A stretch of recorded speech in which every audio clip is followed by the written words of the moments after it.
नमस्कार प्रिय विद्यार्थियों। आज हम चर्चा करेंगे मूल अधिकार, मौलिक अधिकार, फंडामेंटल राइट्स।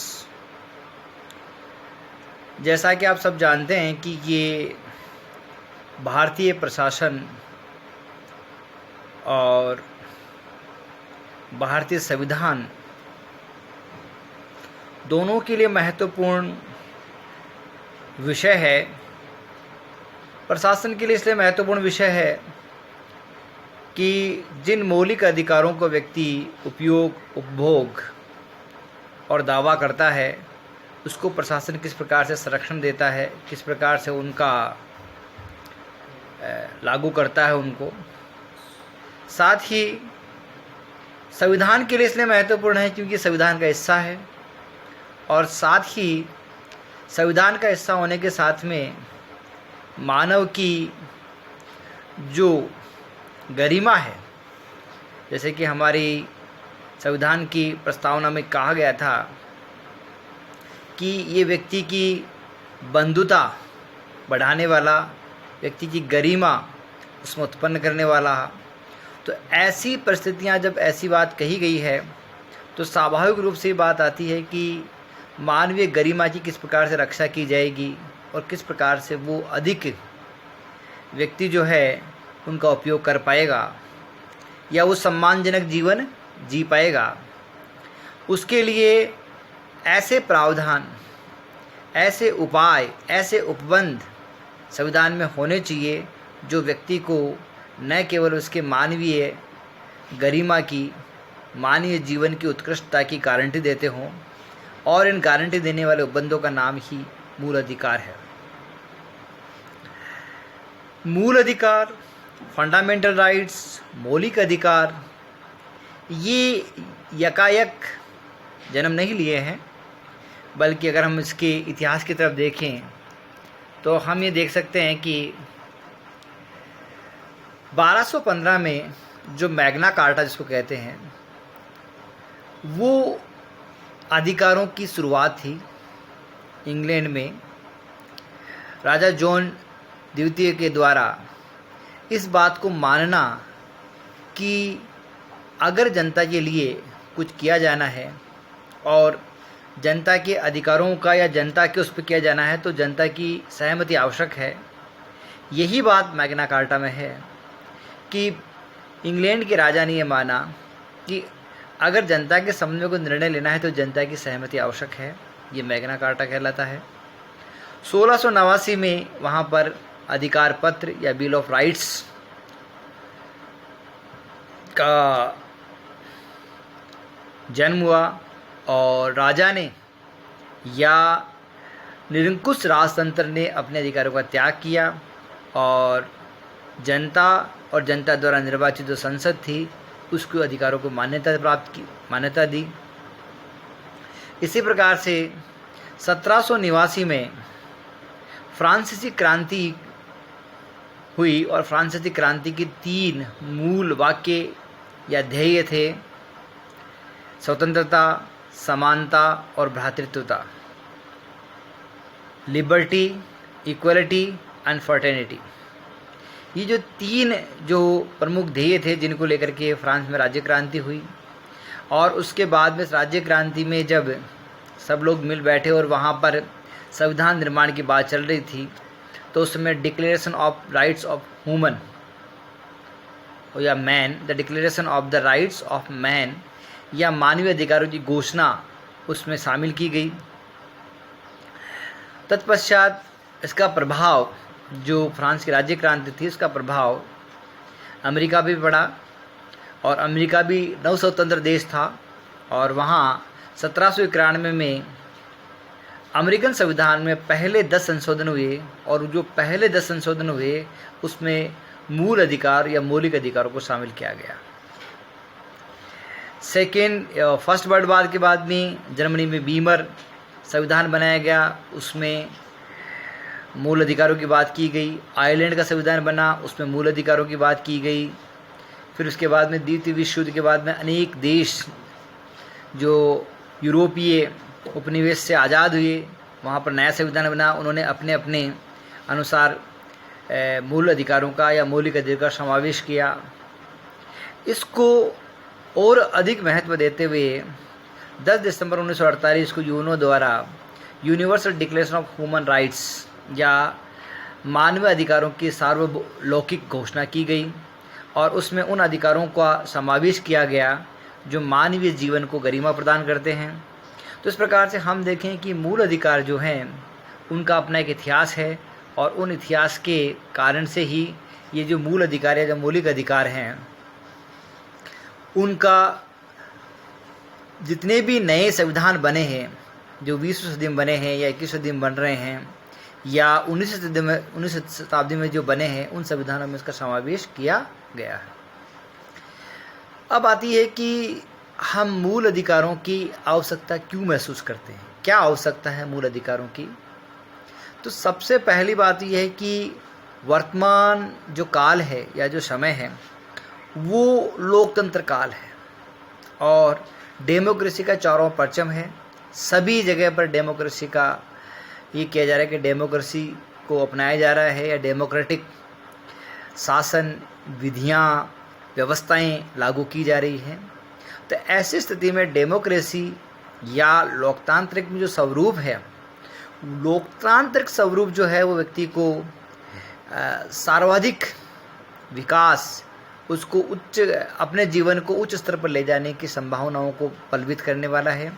तो ऐसी परिस्थिति में जब हम लोकतांत्रिक स्वरूप की बात कर रहे हैं या लोकतांत्रिक शासन व्यवस्था की बात कर रहे हैं, प्रशासनिक व्यवस्था की बात कर रहे हैं या लोकतांत्रिक समाज की बात कर रहे हैं, तो ऐसे में लोकतांत्रिक समाज तब फलीभूत होगा जब उस समाज में रहने वाले व्यक्ति को सामाजिक, आर्थिक, राजनीतिक विकास के साथ सम्मानपूर्ण जीवन जीने का अधिकार मिले, उसको गारंटी मिले इस बात की कि व्यक्ति सोशियो इकोनॉमिक एंड पॉलिटिकल रूप से इस प्रकार से सक्षम हो कि वो अपने अधिकारों का उपयोग कर पाए। और इन क्षेत्रों में उसके जीवन को महत्वपूर्ण बनाने के लिए या इन क्षेत्रों की गारंटी देने वाले जो अधिकार हैं उनको मूल अधिकार कहा गया है। अर्थात कि व्यक्ति को एक गरिमापूर्ण और सम्मानपूर्वक जीवन मिले, इसके लिए उसको कहते हैं कि सभी क्षेत्रों में उसका विकास हो और वो सभी क्षेत्रों में विकास करते हुए आगे बढ़े। फिर दूसरी बात, इस बात की आवश्यकता है कि लोकतांत्रिक समाज में अब वर्तमान में स्थिति आ गई कि तानाशाही जो प्रवृत्तियां हैं वो बहुत कम है, साथ में राजतंत्रात्मक व्यवस्थाएं भी नहीं हैं। लेकिन आजकल जो बहुमत तानाशाही जो हो रही है कि जिन लोकतांत्रिक शासन व्यवस्थाओं को हमने अपनाया है, जिन प्रतिनिधित्व जो संस्थाएं अपनाई हैं, उन संस्थाओं में अगर किसी दल विशेष का बहुमत हो या किसी व्यक्ति का इतना दबदबा हो कि वो अन्य सभी प्रकार की चीज़ों को प्रभावित करता हो, तो ऐसी परिस्थिति में जो कार्यपालिका है राज्य की, वो राज्य की कार्यपालिका अन्य सभी अंगों को अपने अधीन कर सकती है, उनको अपने हिसाब से मोटिवेट कर सकती है काम करने के लिए। तो ऐसी परिस्थिति में कार्यपालिका की तानाशाही रोकने के लिए या राज्य की इस प्रकार की व्यवस्था रोकने के लिए कि वो व्यक्ति या लोकतंत्र की हत्या न कर दे, तो उसको रोकने के लिए ऐसे अधिकारों की आवश्यकता है जिनको कार्यपालिका या राज्य समाप्त नहीं कर सके। कहने का तात्पर्य है कि अगर बहुमत प्राप्त जो दल है या बहुमत तानाशाही है, उस तानाशाही के द्वारा व्यक्ति के जीवन को खतरे में न डाल दे या इस प्रकार की स्थिति में ना डाले कि व्यक्ति अपना जीवन स्वाभाविक रूप से नहीं जी पाए, ऐसी परिस्थिति के लिए भी मूल अधिकारों की आवश्यकता है। फिर है कि मूल अधिकार जहाँ होंगे वो ये डिमांड करते हैं, मूल अधिकार चाहे वो स्वतंत्रता के संबंध में हो, समानता के स्वतंत्र में हो, शोषण के विरुद्ध हो या अन्य अनेक प्राकृतिक या जो मानवीय जीवन को उच्चता की ओर ले जाते हैं, ऐसे अधिकारों की स्थापना के लिए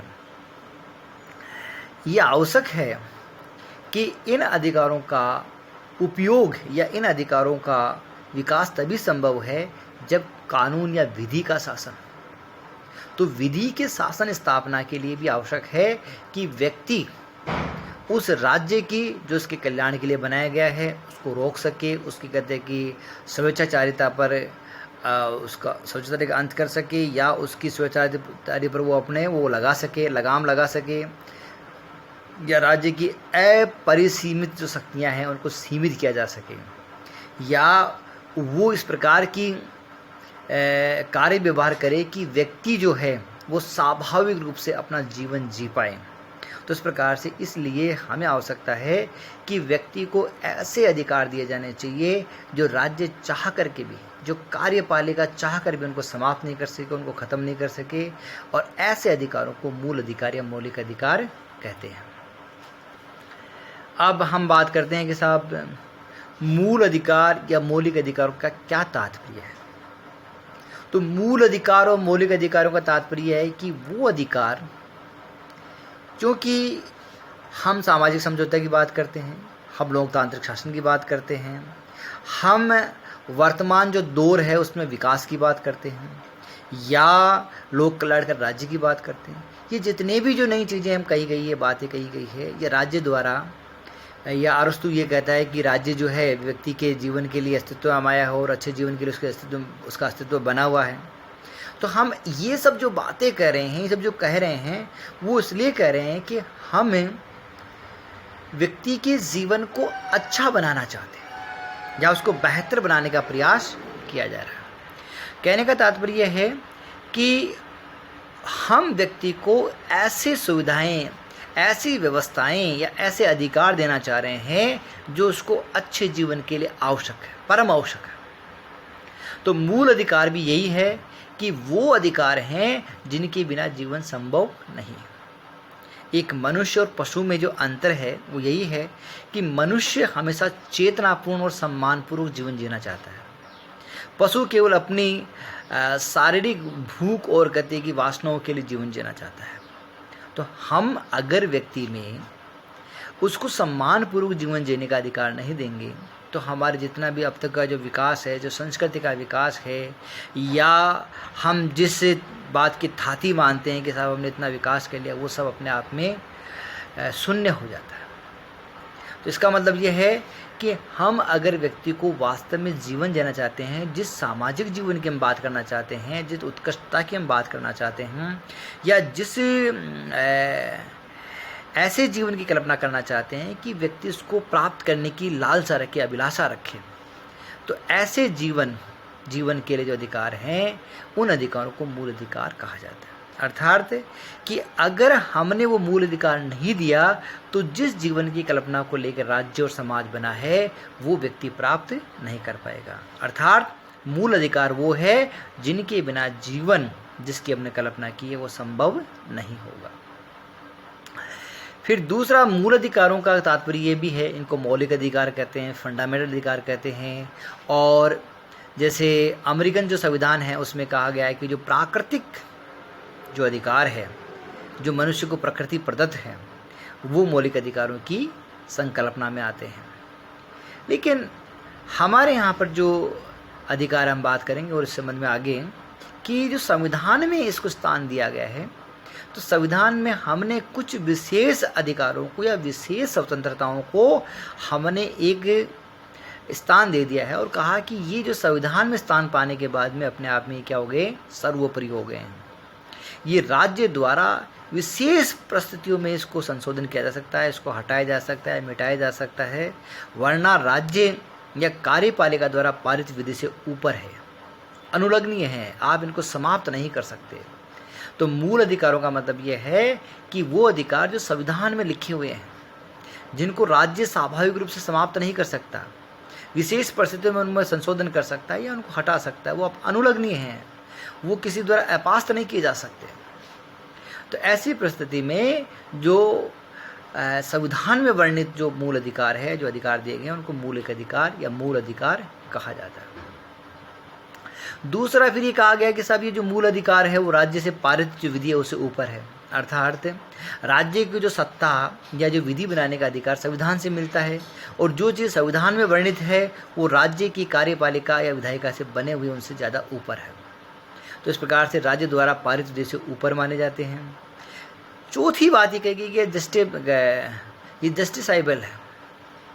जस्टिसेबल का मतलब है कि अगर इन अधिकारों का अतिक्रमण होता है या इन अधिकारों को पर कोई इस प्रकार की संभावना होती है कि इनको समाप्त किया जाने की संभावना है, तो ये कोर्ट के द्वारा इनका संरक्षण किया जा सकता है।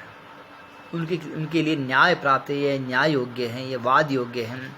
तो इस प्रकार से हम कह सकते हैं कि वो अधिकार जो व्यक्ति को गरिमापूर्ण जीवन, सामाजिक, आर्थिक, राजनीतिक उन्नति के लिए आवश्यक हैं, साथ ही ये संविधान में वर्णित होने के कारण से सर्वोपरि है, अनुलग्नीय है, इनको अपास नहीं कह सकता, इनको समाप्त नहीं कह सकता, और राज्य द्वारा सामान्य विधि से जो बनने वाले अधिकार हैं उनसे ऊपर है, और साथ में जस्टिसेबल है। इसका मतलब यह है कि अगर इन अधिकारों का अतिक्रमण होता है तो हम कोर्ट में इसके लिए शरण ले सकते हैं। तो इस प्रकार से इन अधिकारों को हम मूल अधिकार कहते हैं। तो भारतीय जो संविधान है, इस भारतीय संविधान में जो मूल अधिकार दिए गए हैं उनको भी कहते हैं कि हम यहाँ पर वर्णित करेंगे। भारत में जो संविधान है, भारतीय संविधान, इस भारतीय संविधानों में है, क्योंकि भारतीय संविधान सबसे विस्तृत संविधान है, लिखित संविधान है, और इस प्रकार का अपने आप में अनूठा संविधान है। तो यहाँ पर जो मौलिक अधिकारों का जो वर्णन किया वो भी अपने आप में अनूठा है। इसका तात्पर्य है कि भारत में जितने भी जो अधिकार दिए गए हैं वो विस्तृत है, जो मूल अधिकार उनका विस्तृत रूप से वर्णन किया गया है। और अगर इन अधिकारों पर हम बातचीत करते हैं तो विस्तृत के साथ में इन पर विभिन्न प्रकार की परिस्थितियों में ये व्यवहारिक रूप से बनाए गए हैं। अर्थात ऐसा नहीं है कि जो प्राकृतिक न्याय में जो उपलब्ध है या प्राकृतिक जो अधिकार है उसमें शामिल किए गए, बल्कि वो अधिकार शामिल किए गए हैं जो व्यवहारिक हैं, जिनका हमको एक व्यवहारिक रूप में इनका उपयोग किया जा सकता है, और जो हमारी सामाजिक, आर्थिक, राजनीतिक ढांचे और शासन के लिए उपयोगी है, उन्हीं अधिकारों को शामिल किया गया है। तो भारतीय संविधान में जो अधिकार हैं वो विस्तृत हैं, विभिन्न परिस्थितियों में इनका पूरा वर्णन है, और साथ में व्यवहारिक हैं। और तीसरी बात है, असीमित नहीं है। ऐसा नहीं है कि स्वतंत्रता का अधिकार अगर दे दिया गया है तो व्यक्ति अपने मनमाहे चाहे जो व्यक्ति काम करे, नहीं, उस पर एक युक्ति युक्त निर्बंधन का प्रावधान किया गया है। अर्थात उन परिस्थितियों में जब राष्ट्र और समाज की स्वतंत्रता खतरे में पड़ती हो तो व्यक्ति की स्वतंत्रता को सीमित किया जा सकता है। अर्थात भारतीय संविधान में जो वर्णन किए गए हैं मूल अधिकार वो असीमित नहीं है, बल्कि विभिन्न प्रकार की परिस्थितियों में युक्ति युक्त निर्बंधन के तहत है। फिर है कि अगणित अधिकार शामिल नहीं है, मतलब वो अधिकार शामिल नहीं है जो प्राकृतिक रूप से उपलब्ध है। अमेरिकन संविधान में व्यवस्था है कि जो अमेरिका में जो कार्यपालिका है या जो विधायिका है उसको ये अधिकार दिए गए हैं कि वो मौलिक अधिकारों के बारे में वर्णन करे या उनका कहते हैं कि निरूपण करे। जबकि हमारे यहाँ पर जो मौलिक अधिकार है या जो मूल अधिकार हैं वो संविधान में वर्णित है, और उनको हटाना या निर्माण करना ये हमारे कहते हैं कि संसद के लिए नहीं है। तो इस प्रकार से अगणित अधिकारों का हमने उपयोग नहीं किया, बल्कि हमने कुछ विशेष परिस्थितियों में जो संविधान है वो उन्हीं का वर्णन किया है। फिर है कि हमारी जो भारतीय संविधान है उसमें जो मूल अधिकार है उनका रक्षा का प्रावधान किया गया। आर्टिकल 32 संवैधानिक उपचारों का अधिकार है, उसमें अगर इन अधिकारों का अतिक्रमण होता है तो इन अधिकारों को वाद योग्य बनाया जा सकता है, न्यायालय में इसके शरण ली जा सकती है और न्यायालय इनका तक संरक्षण करेगा। तो इस प्रकार से भारतीय संविधान में जो मूल अधिकार जिनके वर्णन आगे बातचीत करेंगे वो विस्तृत है, व्यवहारिक हैं, असीमित नहीं है, अगणित नहीं है। ऐसा नहीं कि प्राकृतिक रूप से जो उपलब्ध हो सभी अधिकार मिले हैं, और साथ में ही उनकी रक्षा का उपाय भी किया गया है। अब हम बात करते हैं कि भारतीय संविधान में जो मूल अधिकार दिए गए हैं, जब भारतीय संविधान बना था तो 7 मूल अधिकार दिए गए थे, लेकिन एक जो मूल अधिकार है जो था आर्टिकल 31 में है, जिसको संपत्ति का अधिकार कहते हैं, उसको निरस्त कर दिया गया। हालांकि वो संविधान का हिस्सा है और वो संवैधानिक अधिकार बना दिया गया, बल्कि मूल अधिकार नहीं है। भारतीय संविधान के अनुसार हमको 6 मौलिक अधिकार, मूल अधिकार या फंडामेंटल राइट्स मिले हैं। इसमें पहला समानता का अधिकार, आर्टिकल 14 से लेकर 18 तक इसमें वर्णन किया गया है। दूसरा जो मूल अधिकार है वो स्वतंत्रता का अधिकार है, उसमें आर्टिकल 19 से लेकर 22 तक के प्रावधान है। इसमें वाक स्वतंत्रता, निवास, विभिन्न प्रकार की स्वतंत्रताएं हमको दी गई है। फिर है आर्टिकल 23 और 24 में शोषण के विरुद्ध अधिकार। भारतीय समाज प्राचीन समय से ही विभिन्न प्रकार के वर्ग वर्गांतरों में विभाजित रहा है। अनेक प्रकार के यहाँ पर शासनाध्यक्ष रहे हैं, शासन व्यवस्थाएं रही है, कभी मुगल रहे, कभी तुर्क रहे, कभी ब्रिटिश रहे। तो ऐसी स्थिति में जो भारतीय समाज है उसके बहुत सारे जो हिस्से हैं वो शोषित रहे हैं, पीड़ित रहे हैं। तो उनको मुख्य धारा में लाने के लिए शोषण के विरुद्ध अधिकार आर्टिकल 23 और 24 में दिए गए हैं। फिर है कि भारत में अनेक वर्ग मतांतर के लोग रहते हैं, अनेक धार्मिक संप्रदाय के लोग रहते हैं। तो ऐसे परिस्थिति में धार्मिक स्वतंत्रता का अधिकार आर्टिकल 25 से लेकर 28 तक, इस अधिकार में उनको अपनी इच्छा अनुसार धर्म, उपासना, विधि अपनाने की स्वतंत्रता दी गई है। साथ में शिक्षा और संस्कृति का अधिकार आर्टिकल 29 से लेकर के 30 तक इस में ये दिया गया है कि जो विभिन्न प्रकार के जो अल्पसंख्यक वर्ग है या विभिन्न प्रकार के जो समाज के कहते हैं पृष्ठभाग में या समाज के हाशिया पर जो वर्ग है, उन वर्गों में अपने हिसाब से शिक्षा संस्कृति के संरक्षण के लिए अपने उपाय करना, संस्थाएं बनाना, संगठन बनाना, इनके लिए छूट दी गई है। फिर लास्ट में है संवैधानिक उपचारों का अधिकार आर्टिकल 32 से लेकर 35 तक। इस अधिकार के द्वारा जितने भी जो मूल अधिकार दिए गए हैं इनके संरक्षण की बात की गई है। आर्टिकल 32 जो है वो सर्वोच्च न्यायालय का अधिकार देता है कि अगर इन अधिकारों का अतिक्रमण हो तो विभिन्न प्रकार की रिट जारी करके उन अधिकारों को वो संरक्षण कर सकता है। तो इस प्रकार से हम देख रहे हैं कि भारतीय जो संविधान है जिसमें मूल अधिकार के बारे में कहा गया है और मूल अधिकारों का विस्तृत वर्णन किया गया है आर्टिकल 12 से लेकर के आर्टिकल 35 तक। आर्टिकल 12 जो है राज्य के बारे में बात करता है, आर्टिकल जो 13 है वो विधि के बारे में बात करता है और आर्टिकल 14 से लेकर आर्टिकल 32 तक विभिन्न प्रकार के जो मूल अधिकारों में जो प्रावधान किए उनके बारे में वर्णन करता है और साथ में फिर रिट और विभिन्न प्रकार की उपचारों के बारे में बातचीत करता है। तो इस प्रकार से भारतीय संविधान में जो मूल अधिकार दिए गए हैं वो विस्तृत हैं, व्यवहारिक हैं और साथ में असीमित नहीं है। जैसी आवश्यकता और परिस्थिति होती है उन पर युक्त निर्बंध लगाया जा सकता है और उसको सीमित किया जा सकता है ताकि राष्ट्र और जो देश है उस पर कहते हैं कि उन पर आने वाले विभिन्न प्रावधान हैं उनके बारे में रोका जा सके। तो इस प्रकार से हम अगले व्याख्यान में प्रत्येक जो मूल अधिकार है उसके बारे में विस्तृत चर्चा करेंगे और साथ में उनमें जो विभिन्न प्रावधान हैं उनके बारे में चर्चा करेंगे और किस प्रकार से हमारे जीवन को, क्योंकि हमने मूल अधिकारों की कल्पना ये कहकर की है कि इसके बिना जीवन संभव नहीं है या गरिमापूर्ण जीवन संभव नहीं है। तो किस प्रकार से जो मूल अधिकार हमारे जीवन को गरिमापूर्ण बनाते हैं उसके बारे में विस्तार से चर्चा करेंगे। जय हिंद, जय भारत।